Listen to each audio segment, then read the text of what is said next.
जय Hind. Life times के digital platform पर आप सभी का स्वागत है और मैं हूं आपके साथ स्वाति आर्य। पेटीएम पेमेंट्स बैंक का लाइसेंस भारतीय रिजर्व बैंक यानी कि आरबीआई ने रद्द कर दिया है, जिसको तत्काल प्रभाव से लागू कर दिया गया है। अब सवाल आता है कि जिन लोगों ने पेटीएम पेमेंट्स बैंक में रकम जमा है उनकी उस रकम का क्या होगा। तो आज के एक्सप्लेनर में हम इसी पर बात करेंगे। तो देखिए, भारतीय रिजर्व बैंक ने पेटीएम पेमेंट्स बैंक का लाइसेंस कैंसिल कर दिया है। साथ ही इन नियम को तत्काल प्रभाव से लागू किया गया है। आरबीआई अब इस मामले को लेकर हाईकोर्ट भी जाएगा। लेकिन अब सबसे महत्वपूर्ण सवाल ये आता है कि जिन लोगों के पेटीएम पेमेंट्स बैंक में रकम जो है वो जमा है, उस रकम का क्या होगा। तो देखिए, इस संबंध में आरबीआई ने साफ कर दिया है कि सभी की रकम सेफ है और कस्टमर को उनकी रकम जो है वो वापस कर दी जाएगी। पेटीएम पेमेंट्स बैंक के ऑफिशियल पोर्टल पर एक बैनर लिस्ट है। बैनर पर बताया गया है कि जमाकर्ताओं का जो पैसा है वो पूरी तरह से सुरक्षित है। इसके साथ ही सभी के डिपॉजिट लौटाने के लिए पर्याप्त फंड भी है। तो देखिए, अब सवाल आता है कि पेटीएम पेमेंट्स बैंक ये जो पैसे हैं वो कैसे लौटाएगा। तो देखिए, पेटीएम पेमेंट्स बैंक और आरबीआई की तरफ से कहा जा चुका है कि लोगों की रकम वापस कर दी जाएगी।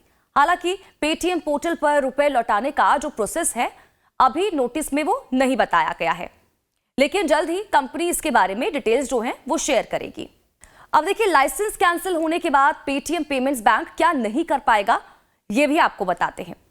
तो देखिए, आरबीआई द्वारा लाइसेंस रद्द किए जाने के बाद पेटीएम पेमेंट्स बैंक एक बैंक की तरह काम नहीं कर पाएगा, यानी कि नए ट्रांजैक्शन नहीं कर सकता है कोई भी, और ना ही बैंकिंग सर्विस दी जाएगी। अब देखिए, सवाल ये आता है कि आरबीआई ने ऐसा क्यों किया है। अब आपको ये भी बताते हैं।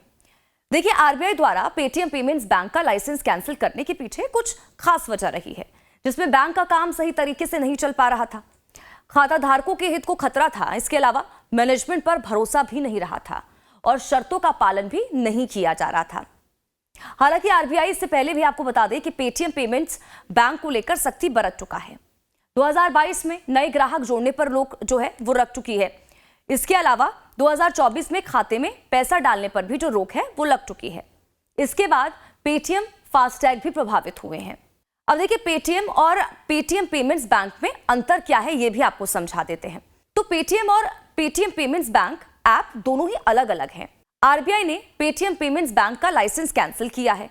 अब पेटीएम पेमेंट्स बैंक एक बैंक के रूप में काम नहीं कर पाएगा। हालांकि पेटीएम ऐप अभी भी अपना काम करता रहेगा। पेटीएम की पेरेंटल कंपनी 197 कम्युनिकेशन ने एक बयान जारी कर ये बताया है कि वो सहयोगी इकाई पेटीएम पेमेंट्स बैंक लिमिटेड से अलग है।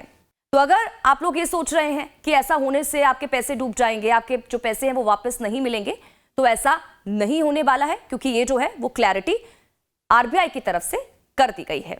इसी के साथ ही हमारे इस आज के एक्सप्लेनर में फिलहाल इतना ही। अगली बार फिर हाजिर होंगे एक और नए टॉपिक के साथ। नमस्कार।